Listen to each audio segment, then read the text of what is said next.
This is a presentation from Winchester Academy.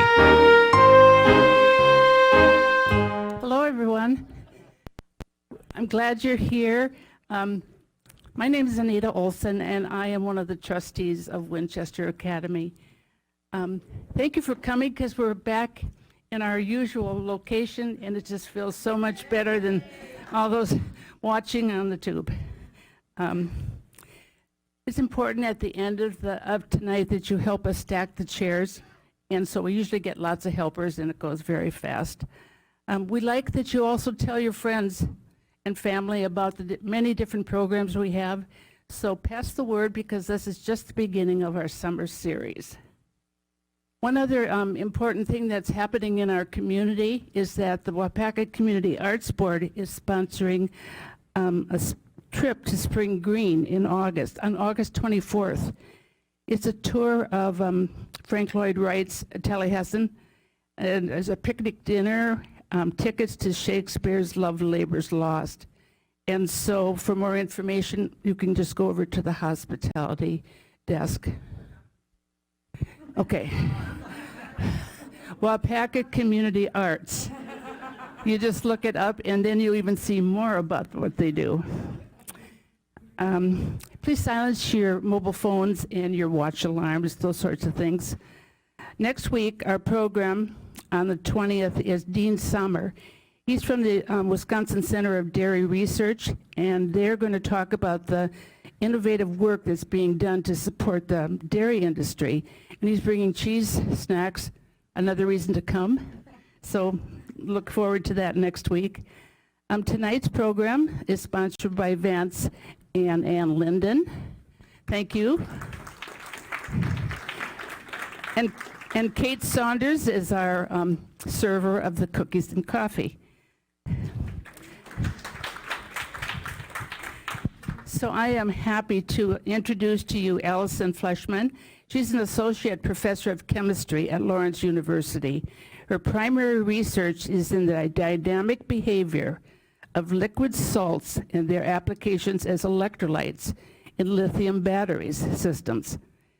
She maintains collaboration with Oak Ridge National Laboratory, but more important to us and about her talk, she also loves the arts, so the fun side of her is identifying chemical compositions of pigments and inks in medieval manuscripts.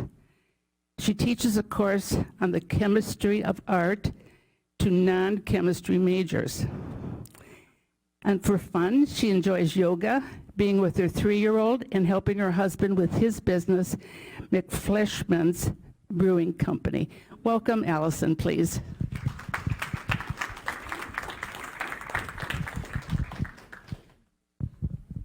All right, can y'all hear me okay?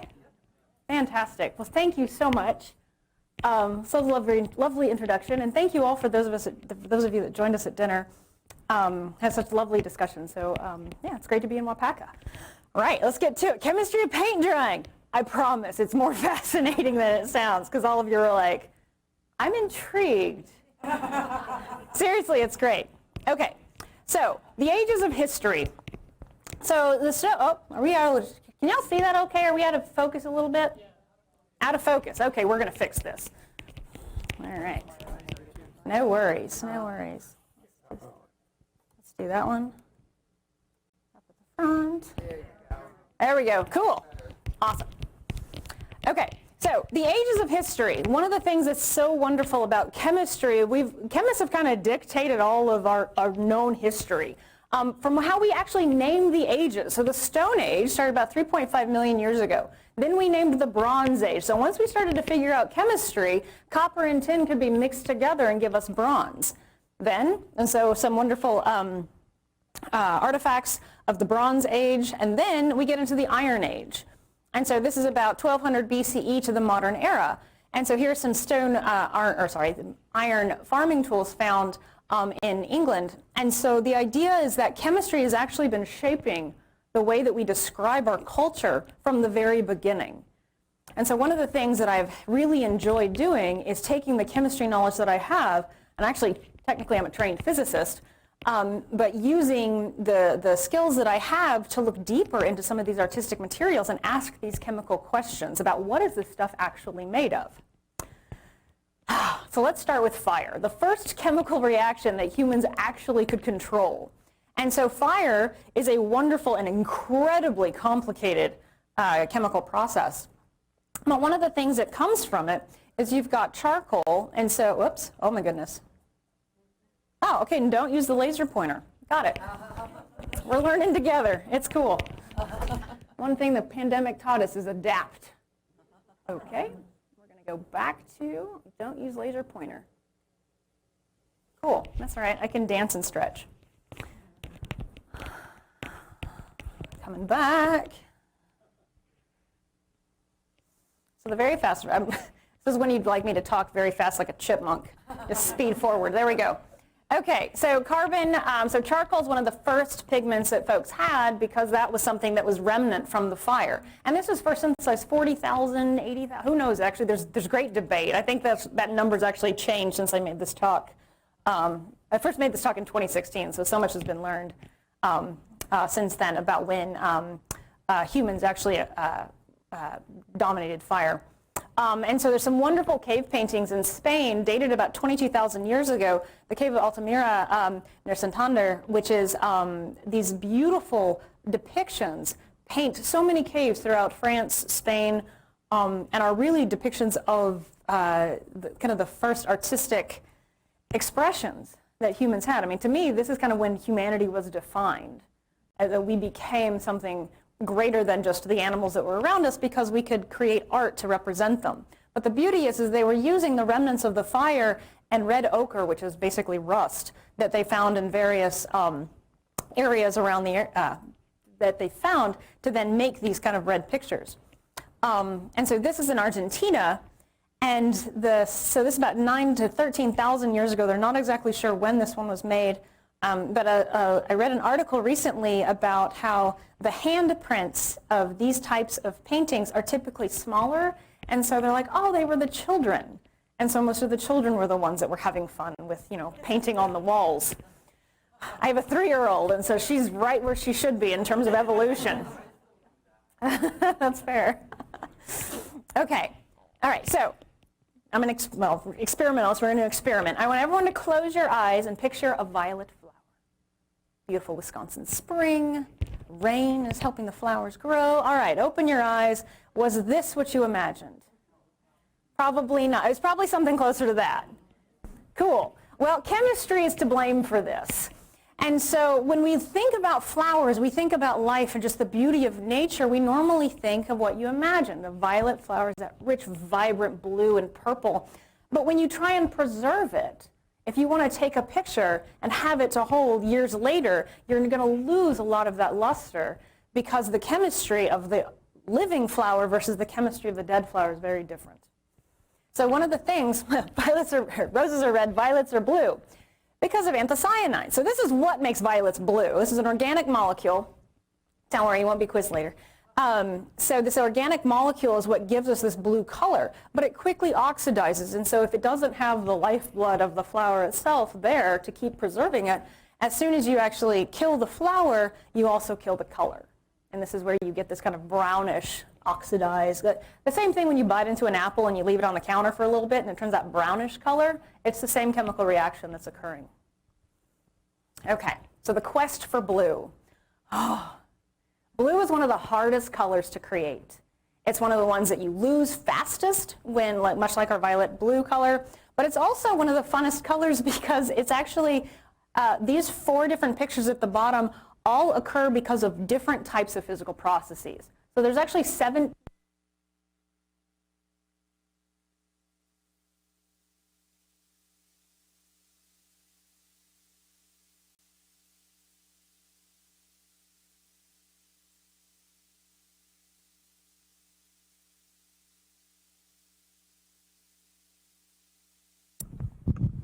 There we go. Cool. Again, we're making it work. Technical difficulties. Okay, so there's actually 17 different ways to get different types of, or different colors. I'm going to be talking about the chemical way that you can get color, but there's many, many different types of processes to have colors. So the quest for blue, however, so many folks tried to get blue, and hopefully have y'all seen this before, maybe, a vague remnant from the high school, maybe? You're in high school, right? 9th grade, okay. Oh, fantastic. Okay, so you'll see this pretty soon. Oh, fantastic. So, oh, but you tried, and that's what's important. So what's this called? Fantastic, thank you. So the periodic table of the elements, to me, it's probably one of the greatest endeavors ever created by humans. I look at this thing and I cry. It's so beautiful. It's so great. I even have it on my keychain. I'm gonna get a tattoo of it soon. It's so great. Anyway, so there's many ways to make blue. And so these are the ingredients that we have. So how can we do it? Well, the first thing is we can mix these things together. So this is iron, carbon, and nitrogen. That's what gives us, actually you'll see this pigment in just a second. We can also use that. So copper, calcium, sulfur, oxygen, aluminum, who else? Copper, calcium, potassium, maybe? Yes, yin min blue is my favorite one. So yttrium, this Y here, manganese, and then indium down here. This one was actually discovered by accident. There was this researcher in 2009 who was mixing some things together in order to determine basically new properties for semiconductors. And the graduate student mixed the colors together, or mixed the compounds together, put it in the oven, and then it comes out in this beautiful blue. And he goes, "Oh, that's pretty." He goes to the advisor and he says, "Well, what is this?" And he goes, "Well, that's pretty." Anyway, you should Google it. Really, it's the they actually realized that they had created a brand new blue. So it's yin min blue, but then they later renamed it when Crayola bought the rights to the chemical compound to put it into the crayons. It became Bluetiful, was the name. Anyway, and so now that researcher is actually in the business of color pigments now instead of semiconductors. Anyway, so, but there's so many different ways because we have so many different avenues in which to get blue color. So here is a painting by Thomas Phillips called Prussian Blue, and so this is the one we're going to talk about a little bit. And you can see I'm terrified to touch any buttons on this thing. So anyway, so at the top, the dude's got the little vial, and there's this little speck of blue. So that Prussian Blue, this is the first intentionally synthesized blue pigment. It was first synthesized, well actually, first it was accidental, that as most things in science are. So he first synthesized it in 1706, and it was at this point that this blue pretty much swept the European countries, and then it made its way into Japan. And so Hokusai was famous for his blue pigments that he would put onto these woodblock prints. And as this is the time that Japan was closed off from the world, and so when people got, or when Europeans got access to what Hokusai was doing, they were the most beautiful blue colors. And so harnessing that blue to give the gorgeous colors of the ocean is one of the things that put Hokusai on the map. And so this blue is actually iron 3-hexacyanoferrate. And so it's a wonderful thing, and so there's this iron 3+ and this iron 2+, and what happens is there's a little electron that jumps back and forth, and every time it does, it waves hello by giving off a gorgeous blue color. So, thank you, iron hexacyanoferrate. Okay, so anyway, so that's a little background information about, or just a little kind of broad swath of just the various ways that chemistry can infiltrate the beauties of art and artistic objects. And so let's paint. So you're here to hear about the chemistry of paint drying, and I promise it would be fascinating. So what is a paint? Well, paint is really two things, a pigment and a binder. And so a pigment is a colorant, so something that's going to give something color. It's chemically inert. When you put it in the middle of something, it's not going to react at all. You don't want it to react. Unlike a dye. So a dye, I have a green sweatshirt on right now, and if I put my green sweatshirt into the washing machine, hopefully the green stays. That's what separates a dye from a pigment. A dye will physically, chemically attach to what we call the substrate or the cloth. And so a pigment will not. A pigment needs a glue to keep it in place. And so that's the primary difference between the two. So it's chemically inert. It will not react because you don't want it to react, because if it does, it may lose its color. It's insoluble in its medium, which means it won't dissolve, and it's light fast, which means if you shine a light on it for any extended period of time, you're not going to lose any of that color. So And then the binder, that's the sticky stuff, and we'll get to that in a little bit. So the pigment, the chemically interesting bit is in what gives us its color. So let's dive there for a little bit. Okay. So I picked out a couple colors that we're going to talk about the chemistry behind them. So the first one is yellow ochre. So this is hydrated iron 3 oxide. And so you can see this wonderful horse from France, about 17,000 BCE. And then you have some Egyptian art, about 1500 BCE, both of which having this iron 2 oxide with the water. And so you have the yellow color comes from the fact that you've got this water molecule attached to the iron compound. Then we have carbon black, so that's just pure carbon. But then we have red ochre. And so red ochre is what we call calcined yellow ochre. And if you heat it, so the iron 3 oxide, so this is just rust, any rusty nails or anything you found, this is what you've got. So this is a dehydrated yellow ochre. So if I were to take yellow ochre and go stick it in the fire for a little while, I would burn off that water and then I would get the red. And so the yellow ochre is sometimes more prominent in the ground, and so when folks would come around, they'd pick it up and they would use that for their colorant, and then in order to get the red, they would then process that through the fire. And so that was how a lot of these cave paintings came about. Rembrandt. We can't do any sort of painting discussion without mentioning Rembrandt. And Vermeer's coming, don't worry, he's my favorite.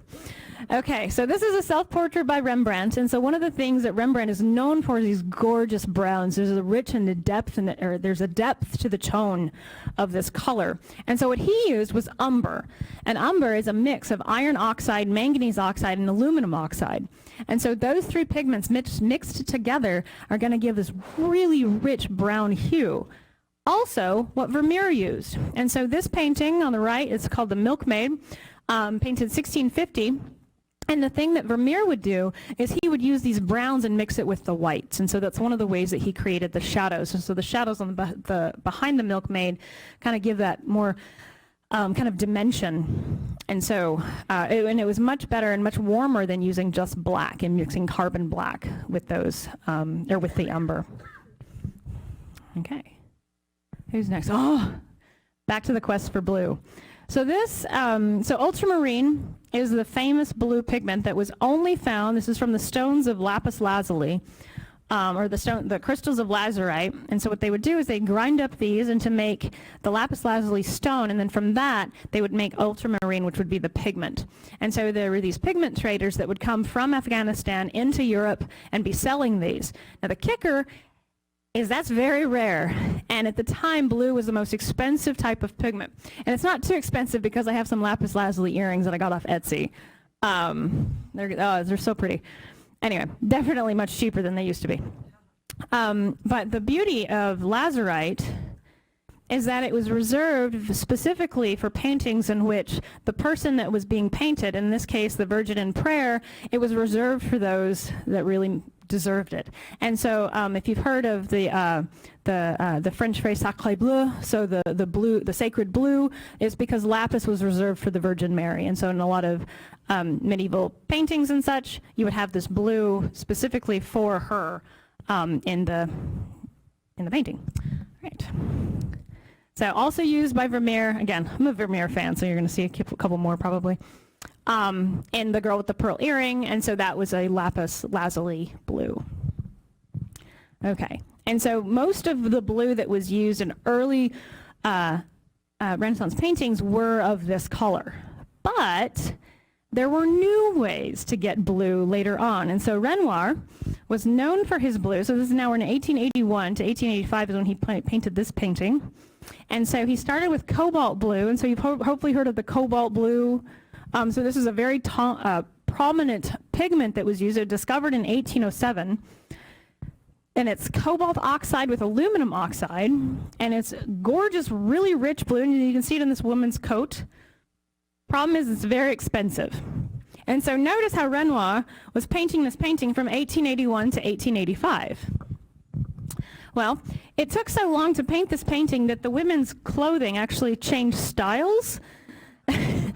And so this style, this woman here, he started this one and then he did this one later. She's a little bit more modern than this one, but that's okay.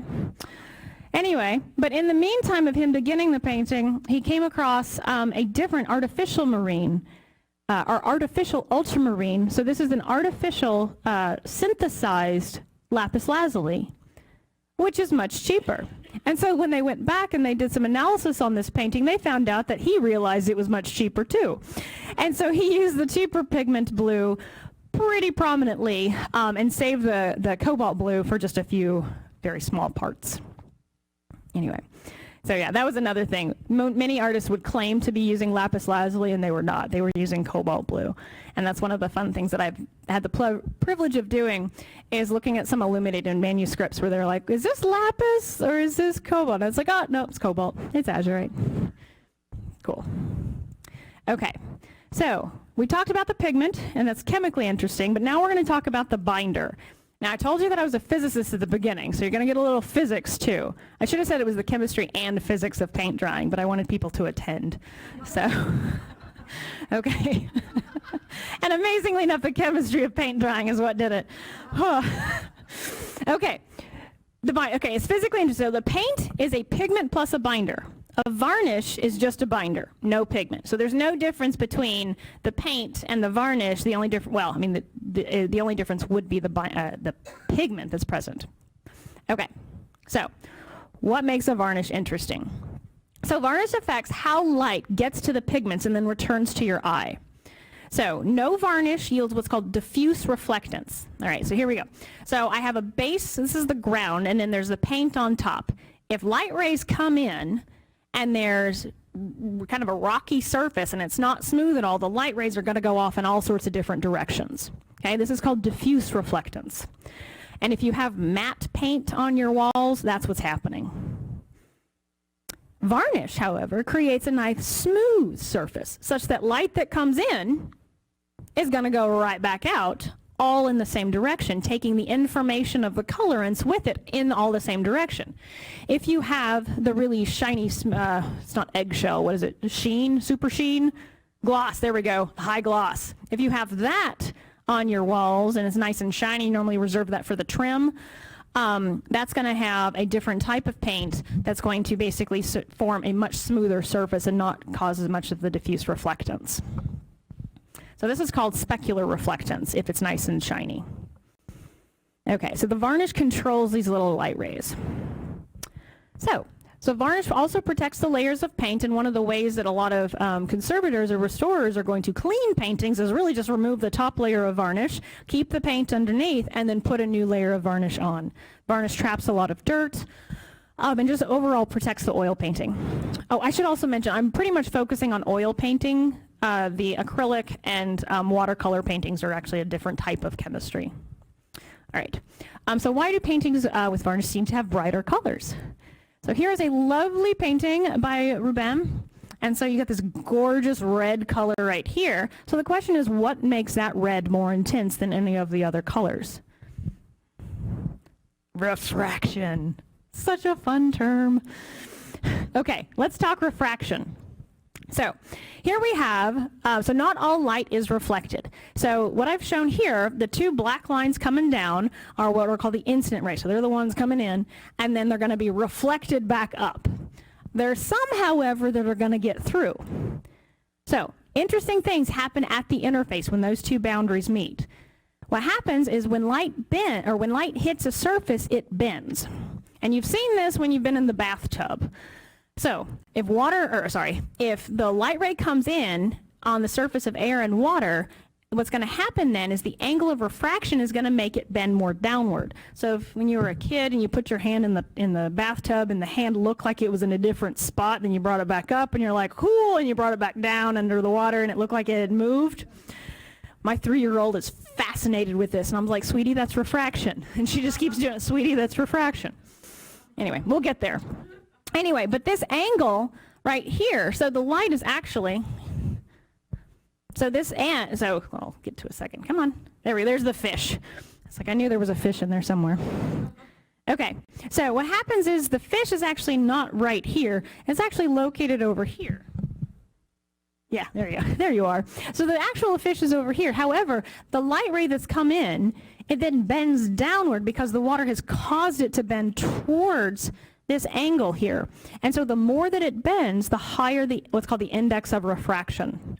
And so air has an index of refraction of 1. Scientists are lazy. We want things to be easy. So we're just like, okay, air is 1. Everything not air is going to be probably bigger than 1. And so water is about 1.33. Okay, so that's called the index of refraction. Bigger in, bigger bend is the idea. Okay, so the thing about N, this index of refraction, is if light hits something and there's no change in the index of refraction, you cannot see that light hit it.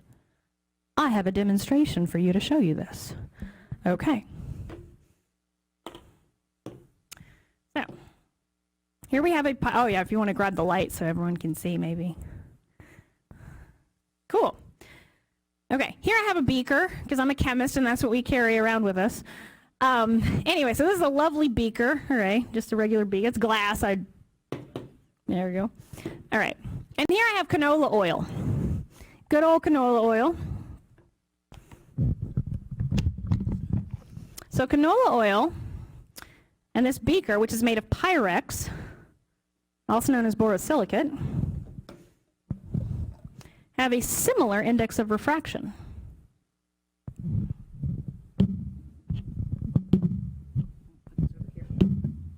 I'm going to yell a little bit. All right.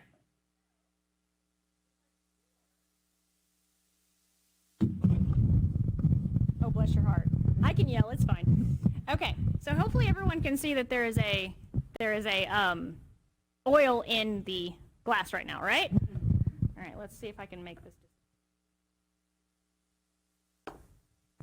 Hopefully everyone can see that.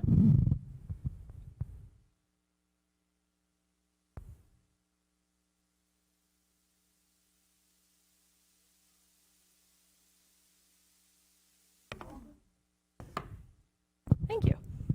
Okay. Not only is this a very terrifying thing, so I was like, if I drop this, that's going to be hard to clean up. Many of you were thinking that. Anyway, so the index of refraction, let's go back to this idea. So if light hits, so light's coming from behind, it's coming in, and there is no difference in the index of refraction between the canola oil and the Pyrex. So the light wave, it's like, no difference. I'm not going to bend. I'm going to travel straight on through. And so because of that, you actually don't see that there's actually a Pyrex. I mean, you can kind of see that this has 250 milliliters on it. And afterwards, y'all can come up and see this. But I'm going to put it down carefully because it's an open container. Awesome.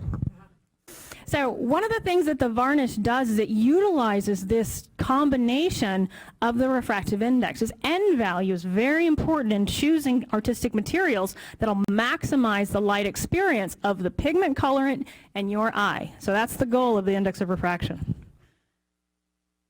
I've done this demo so many times, I just pour it back in the thing and then just put it all together. It's great. Definitely don't want to use this canola oil. Okay, where's the clicker button? Here we go. Okay, so light refraction and varnish. So let's dive a little bit deeper into refraction and just to see what we can find. Okay, so here I have the varnish and the paint, and the varnish has an N of 1.5, so light bends pretty good. But once it gets to the paint, now it's 2.5, so it's even better. So light's really bending when it gets to the paint. And so as it goes through, again, the question that we're trying to answer is, why does the varnish enhance that color? Okay, so there's some light rays now stuck in the varnish. Some of those light rays are going to be reflected from the varnish layer, and then some are going to go down into the paint layer. And as you have more and more light rays trapped within the varnish, what happens is you have a concentration of light rays that can now get to the paint and bring with it that color information. And so what happens then is this back and forth bouncing of light basically getting stuck within the paint and then making their way back up to the top, so that then those reflected rays can then come to your eye. And so hiding power is what we use to describe the quality of the paint in terms of how good is it at covering the surface. And so titanium dioxide and glue So titanium dioxide has a N value of 2.71. This would be the pigment, a white pigment. This is also very prominently used in cosmetics, as well as sunscreen. It's what gives it the sunscreen a really white color.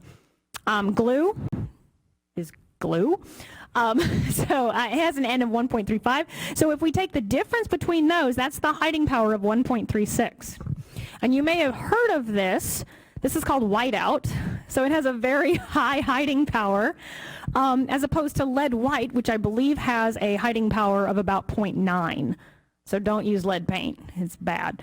Or lead white. Doesn't work as well as whiteout. But this is a very high hiding power for obvious reasons. Okay. So we talked about, let's see, what have we talked about? So chemically interesting is the colorant. The binder is very physically interesting. Now what we want to do is we want to talk about what the binder is actually doing. What makes it chemically interesting? This is when paint's going to dry, so to the edge of your seat you should move. Okay. So actually I'm going to grab a drink of water real quick. Build the suspense. Okay, so the, let's see what we have. So we're doing oil painting right now. So we're going to talk about oil painting. And so going to give you a little bit of information about oils. So oils are a lipid. And a lipid, if it's solid at room temperature, we call it a fat. And if it's liquid at room temperature, we call it an oil. And so there are some that are kind of in between. So like coconut oil is actually coconut fat, because if you leave it on the counter, it's like that hard solid substance. And then you get kind of just barely over room temperature, it's a liquid again. I always get annoyed when I see it's coconut oil. And I was like, it's coconut fat. Definitions. And don't get me started on the word organic. Oh my God. Okay. Okay, so linseed oil is probably the most prominent oil that's used in oil painting. This is derived from flax seeds, and so if you have your flaxseed oil, it's the same thing as linseed oil, which is what you would use if you took your flax oil and mix it with some pigments and put it on a canvas. You would have a wonderful painting. It would take a while, but you would have one. And so let's talk about the chemistry behind flaxseed oil. So flaxseed oil contains fatty acids and a glycerol. All right. We're going to break it down. We'll start with the fatty acid. Okay, big molecule, that's cool. We're going to break it down even more. Fatty acid, that's the fatty, that's the acid. Okay, so the fatty part, this is called a hydrocarbon chain. There's a bunch of carbons, a bunch of hydrogens, so hydrocarbons, but that's the fatty part. That's the thing that makes it an oil. The acid bit, this is carboxylic acid at the very end, that's the thing that's actually going to make it acidic. All right. Now, in the middle here, we have a single bond. So there's no double bond. So we call this a fully saturated fatty acid. Go team. All right, so this is a saturated fatty acid. So it's the same picture. We're going to give you a little bit more insight. So same picture. So there was our, in the middle. We've got no double bond whatsoever. And the fatty's the long chain and the acid's over at the end. If, however, I take one hydrogen away, or sorry, two hydrogens away, and I create a double bond right here, I have a monounsaturated fatty acid. And if I do that again, say multiple times, so this is oleic acid. This is the oil most prominent in olive oil. And, okay, so there's a bunch of H's here, and there's a bunch of dots in the middle. Do you mind if I go shorthand with this? Is this okay? You're like, okay, well, I'm going to teach you how to read this shorthand. That double bond here, that told me that it was a monounsaturated, so that's that double bond. And there's the acid bit, and all of this is just the fatty.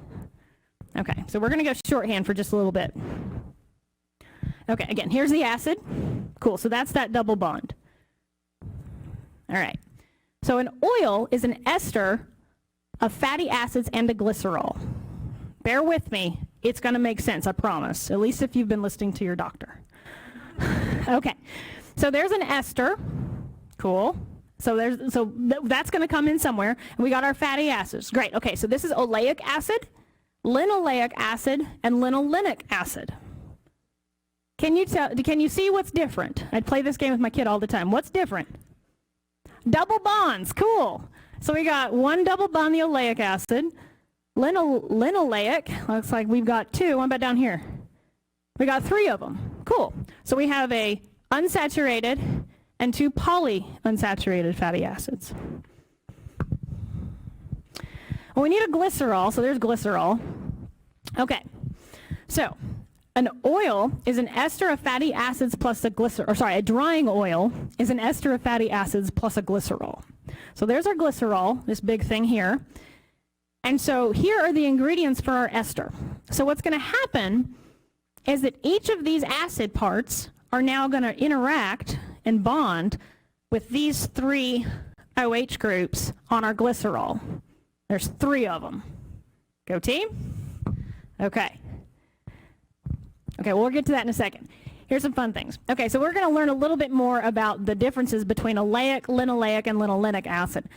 So in chemistry, we like to count things because it just makes things easier. So we're going to count the first carbon. That's the second carbon, and that's the 12th carbon. So if we count it all the way across, 1, 2, oh, my shadow, perfect, yeah. 1, 2, 3, 4, 5, 6, 7, 8, 9, 10, 11, 12. Cool, we just count them across. The first carbon we normally call the omega carbon. And if the third carbon from the omega has the double bond, and we've been talking about fatty acids, what we have now is an omega-3 fatty acid. There it goes. Go team. We also have omega-6 fatty acids. And there's omega-12 or actually omega-9 fatty acids. And so when you've been told to eat your omega-3 fatty acids, what your doctor is really wanting you to do is eat something that has 3 double bonds of a polyunsaturated fatty acid, because those double bonds are going to help all the different antioxidants in your body. Basically, well, it's going to help with oxygen radicals that are in your body, thus being an antioxidant. So, omega-3 fatty acid, that's where that name comes from. Chemistry rules. Okay, so let's get back to the glycerol. So, the glycerol bonded 3 different ways, which has made it a triglyceride. So if you have high triglycerides in your blood, that's what those are. There's a glycerol that has bonded to 3 different fatty acids of various types of omega fatty acids. Who knew that oil painting would be such a nutrition information session? Love it. Okay, so we'd love to think that the molecules look nice and straight. No, they look like they're all tangled and twisted. It's like spaghetti. We don't get lasagna when it comes to chemical molecules. We normally get some sort of spaghetti, cooked spaghetti, I should say. So we get this interwoven molecules that have all these nooks and crannies for pigments to hide in.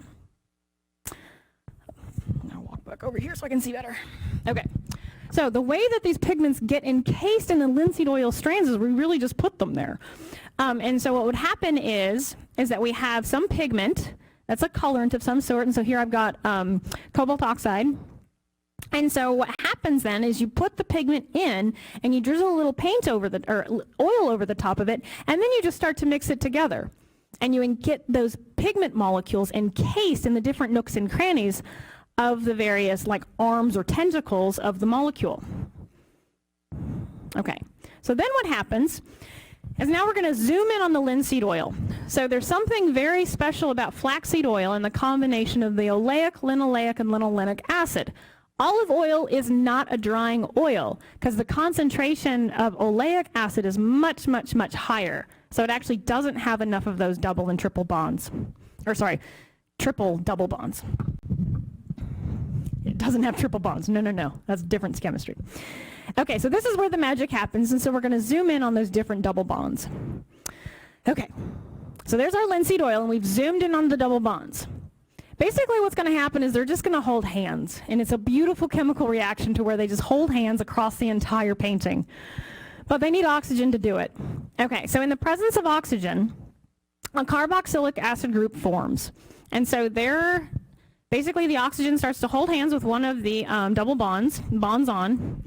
The OH leaves, we call this off-gassing, and a nearby metal and an oxygen, hopefully if it's available, is then becomes unstable, or sorry, a nearby metal helps the oxygen become unstable, and this causes a radical to form.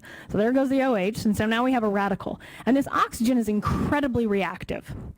So it's going to then bond hands with another linoleic or linolenic double bonded molecule strand.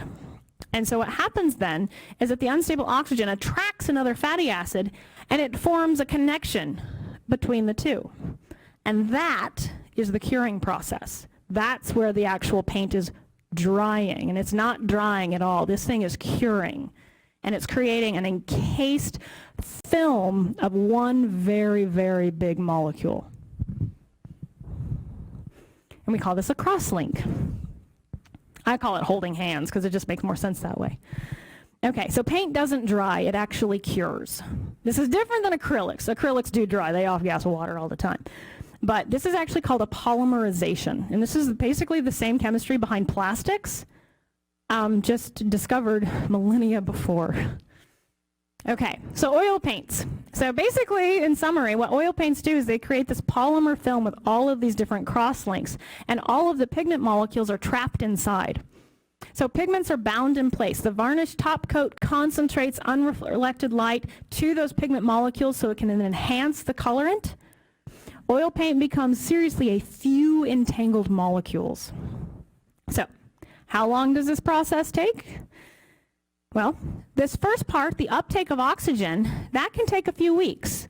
But then the actual polymerization of the curing part can take years to happen. And so many of you maybe have heard of the story that the Van Gogh paint's still drying. Maybe. The answer is yes, they still are. They're still curing. So I did watch paint dry. Here's my painting. Earlier I was asked if I was an artist, and I said, well, not really. My first experience oil painting was making this for my chemistry of art class.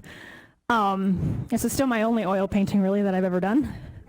I learned a lot about the science behind it, but then I stopped there. Okay, so if oxygen is added, and it takes a few weeks to do that, we should then see an increase in the mass of the painting. And so I'm like, well, let's test this theory. So my experiment, I masked my mini canvas before I put any paint on it, and then I determined the mass of the painting after I put the paint on it, and I put 4 grams of, I was globbing paint on. And so then I masked the paint. So by subtracting the difference, I was able to figure out there was 4.1097 grams of paint on my little canvas. Okay, and so that means that I started at 0% oxygen mass. And I'm just gonna watch it dry.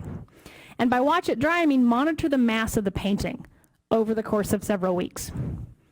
Okay, so if I see any changes in mass, it must be because of the uptake of oxygen.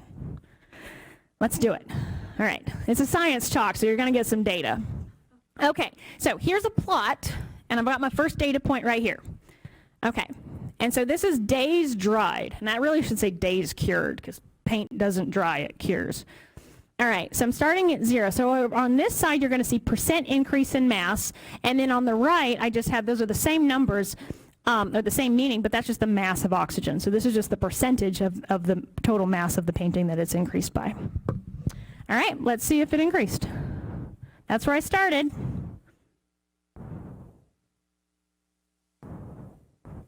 There it goes.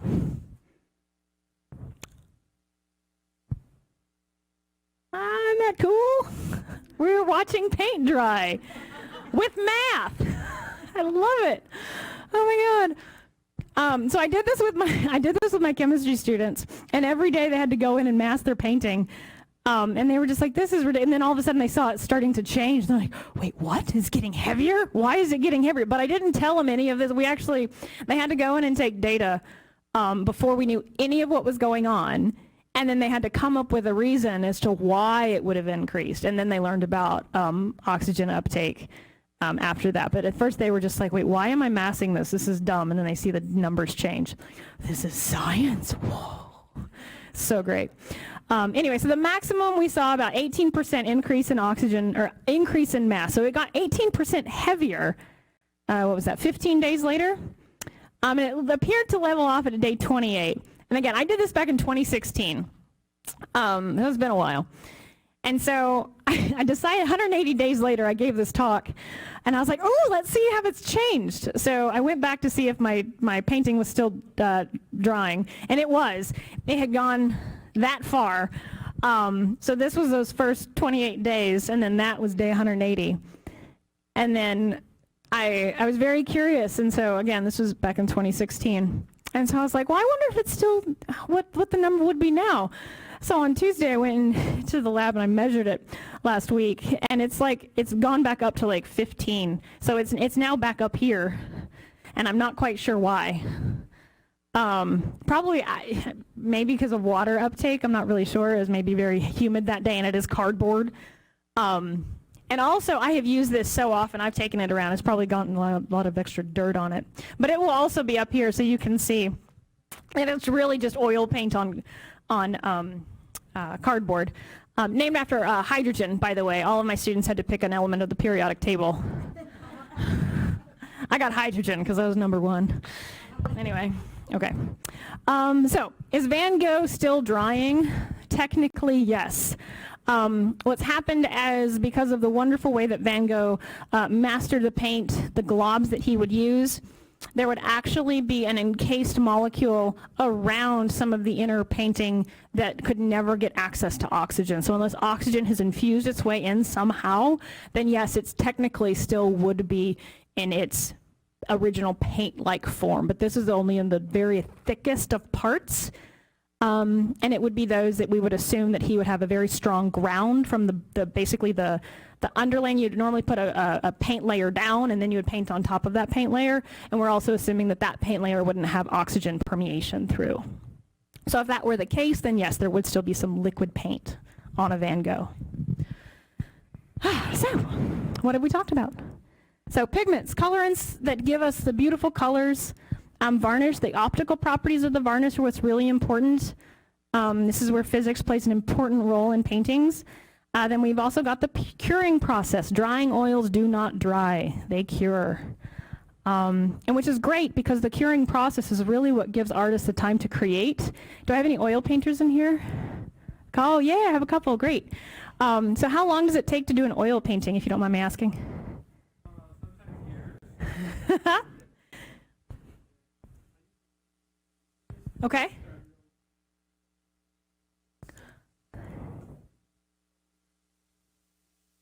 Okay. Yeah.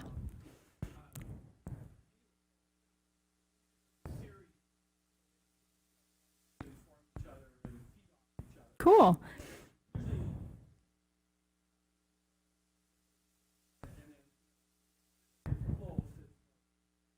Right.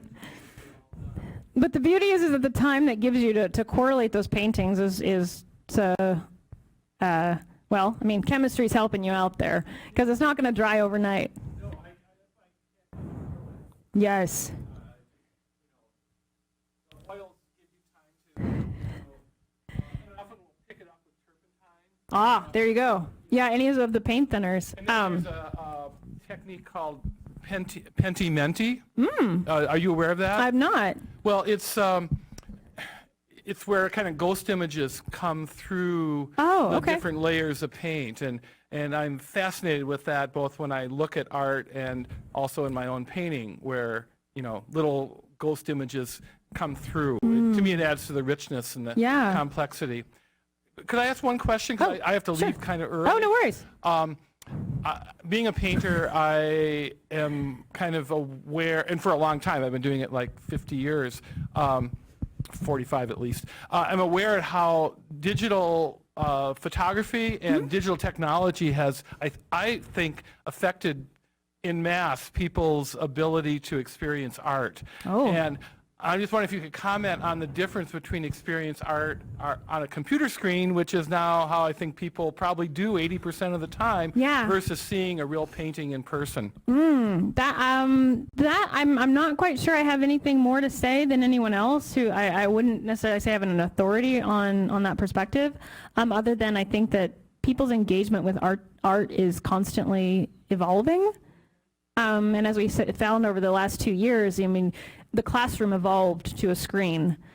And so I think that one example I can give that was quite shocking, but just honest, is I've taught the chemistry of art several times. And the first time I taught it, of course the thing I was going to teach is photography, because the chemical processes in photography, oh my gosh, you take this image, you capture it with light, and then you have these silver plates, and you can get the solubility at its finest, silver bromide, it's great. Anyway, and then I talked about the processing of the film, and none of my students had ever taken a photograph. They were like, why do we care? And I was like, oh. Digital photography, that's not what I'm talking about. Two of them they didn't actually know film. Like, they didn't understand what film was. I'm like, cool. But then when I tried to explain how the chemistry behind photography, oh my God, I could do people would come to that talk. Oh my God, chemistry of photography. This one, I think, better title. But the chemistry behind a black and white image versus a color image, that was a feat of engineering marvel to get color photography. And I think that was one of the things that students, at least now, don't appreciate how transformative that art form was, both in chemical application as well as human experience. And so that would be an example, I think, of how, probably the same way, if we were to ask when color photography came out, we were to ask a painter, well, how do you think this is going to change people's experiences with it, with your same question as to art now with a digital version? And I think we can't say that it's necessarily bad, but it definitely is different. So Let's anyway, give thank you, Allison a big thank you. Thank you.